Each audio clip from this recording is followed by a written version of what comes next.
Next up, a man who's turned his heritage into a comedy goldmine.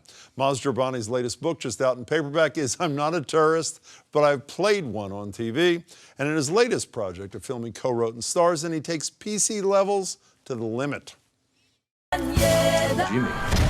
Jimmy Westwood, like Clint Eastwood, but Westwood. The reason I want to hire you, Jim Bell, is because I think that my wife is having an affair with an Arab. And what better way to catch an Arab than with another Arab? Very good point. But sir, I'm actually from Iran.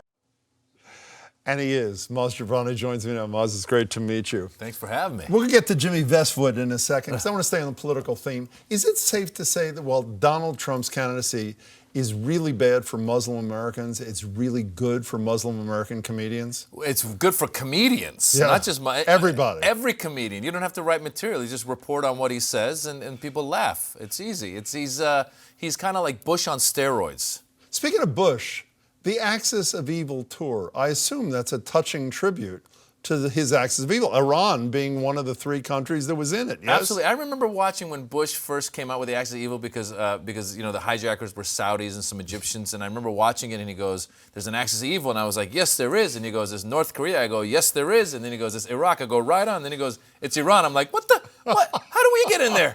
And that's when I knew I had to counter that with a little bit of comedy. And you, for those who don't know, you were born in Iran. You came here, what, you were 6 or something? 6 years old, grew up in Northern California. Riding around in your father's Rolls Royce. My dad had a Rolls.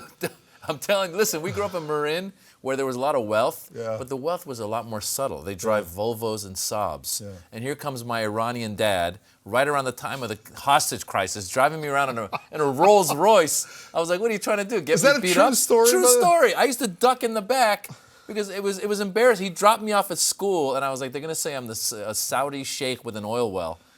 Were you? Well, I mean, that was part-time. You know. Okay, Jimmy Westwood. So an Iranian traffic cop who comes to America, is that the deal? Comes to America, and then what? Yeah, so the story is that he's a big fan of Steve McQueen's from when he used to watch Steve McQueen movies back in Iran, and he wins the green card lottery to come to America, and he wants to be a cop like McQueen was in the movie Bullet. But once he gets to America, he realizes that America doesn't embrace immigrants the way we used to, and so the only job he can get is working as a security guard at a Persian grocery store.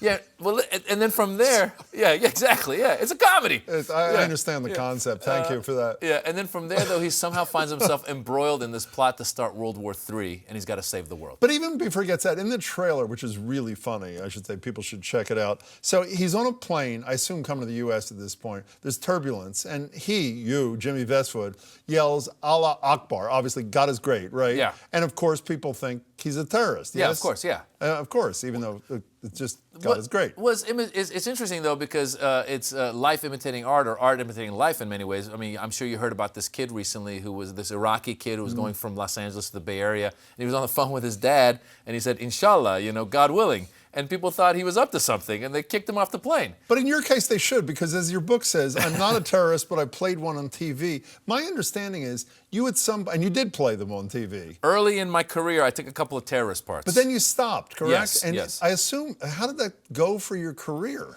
Well, I haven't worked since, but that's besides the point. But you're a man of principle, I should say, which is beautiful. Yeah.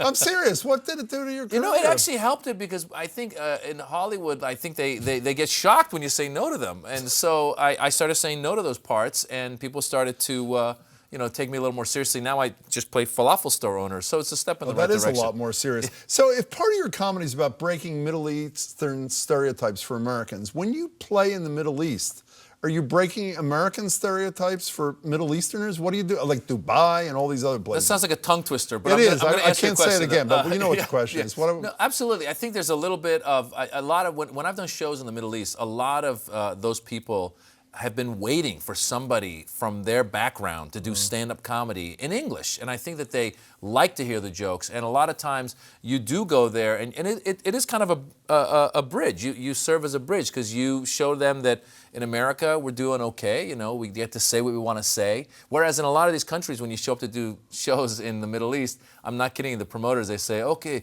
you can do whatever you want, but no sex, no religion, no politics. You know? Short show, right? Yeah, exactly. Yeah. Hello and good night. Your movie looks great. I can't wait to see it. It's going to come to Boston eventually, yes? Eventually, yes. Your book is fabulous, too, now in paperback. Pleasure to meet you. Thank you. Jobrani.